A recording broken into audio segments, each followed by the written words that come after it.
इम्तियाज आलम साहब, सबसे पहले बात कर लेते हैं। वज़ीर ख़ज़ाना इसहाक़ डार ने अपने ट्वीट में कहा है कि 270-272 पर डॉलर आ गया है। तो ये मिल कहाँ से रहा है इतने में डॉलर? क्योंकि इस वक्त तो 290 से 285 का हो गया है। ये तो बहुत बड़ा गैप है। अगर उन्होंने इस तरह ही बात की है तो फिर मिसलीडिंग नहीं है? और आप कैसे देखते हैं ये जो डील IMF के साथ इस वक्त में हुई है, जिस वक्त में मईशत हमारी बिल्कुल तबाह हाल थी? देखिए, IMF के प्रोग्राम से मालियाती और माली हिस्से काम आया है, और ये जो 9 महीने की डील है स्टैंड बाई से आलमी मंडियों को भी और मकामी मंडियों को पैगाम गया है, क्योंकि ये पूरा एक आलमी सरमायादारा निज़ाम है जिसमें IMF का बड़ा कलीदी किरदार है। और वो हमारी रेटिंग उसकी वजह से हमारी रेटिंग्स होती है। आप देख रहे हैं पाकिस्तान के बॉन्ड्स की कीमत बेहतर हो गई है। आप देख रहे हैं कि स्टॉक मार्केट में एक बहुत वापसी हुई है, कुछ 2000 पॉइंट से ज़्यादा का इजाफा हुआ है। ये डॉलर भी अब नीचे जाएगा, इससे इंपोर्ट्स भी आसान होंगी, और ये जो बहुत सारे जहाज रुके पड़े हैं दरामदात के, उनकी पेमेंट्स वगैरह का सिलसिला भी चल निकलेगा। जो पैसे रुके हुए थे मल्टी डोनर से, वर्ल्ड बैंक से, एशियन डेवलपमेंट बैंक से, इस्लामिक डेवलपमेंट बैंक से, और बाकी एशिया का जो इंफ्रास्ट्रक्चर का बैंक है, और चाइना के भी बहुत सारी। उससे बड़ी बात यह है कि ये जो हमारा पिछला सैलाब आया था, उसके हवाले से जो जिनेवा में कॉन्फ्रेंस हुई थी, उसमें कोई 9.5 या 10 अरब डॉलर की जो कमिटमेंट्स की गई थी, वो भी एक तरह से रुकी पड़ी थी कि ये जो वायदा नहीं हो पा रहा था। बार कैप उसमें वायदा हो गया, और उससे अब रास्ते खुल गए हैं, और कम से कम ये है कि अगले साल तक तो कम से कम ये होगा कि पाकिस्तान मालियाती तौर पर मुस्तहकम हो जाएगा। अच्छा।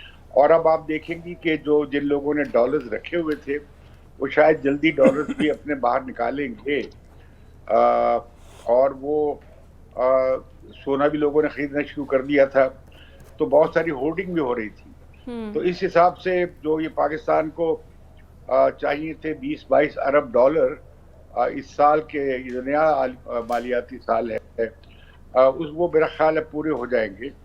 लेकिन इस दौरान जो बात जो वज़ीर आज़म ने ठीक कहा है कि लम्हा फिक्रिया भी है।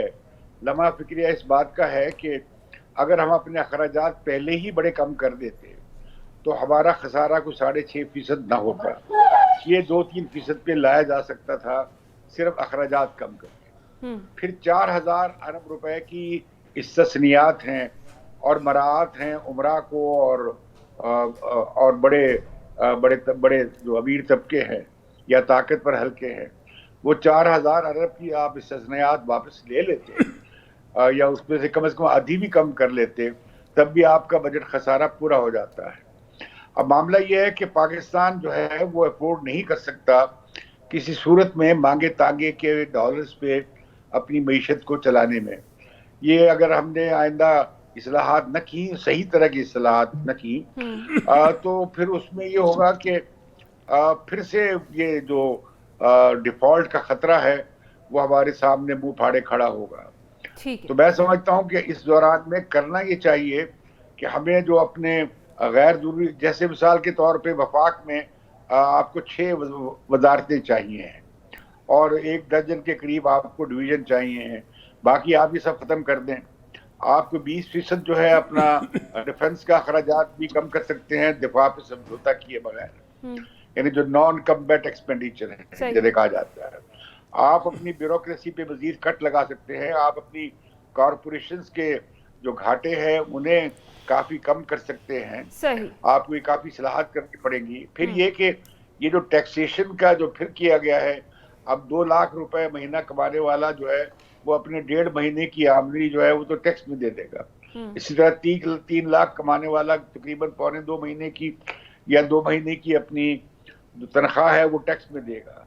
अब ये मिडिल इनकम ग्रुप्स जो आप टैक्स लगा रहे थे, इसकी बजाय आपको चाहिए था कि उन सेक्शन पे टैक्स लगाने चाहिए, जैसे मिसाल के तौर पे ट्रेडर्स हैं, ट्रेडर्स टैक्स ही नहीं देते हैं, 30 लाख से ज्यादा ट्रेडर्स हैं और उनका 1 अरब रुपए भी टैक्स नहीं बनता है, तो उन पर टैक्स लगाना चाहिए, उन्हें टैक्स नेट में लाना चाहिए। ठीक है।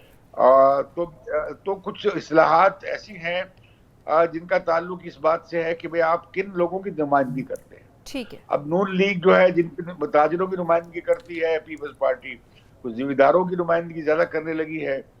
अब तो इस सूरत में जो है वो अवाम के दोस्त इस्लाहात होती मुझे ज्यादा नजर नहीं आती। ठीक है।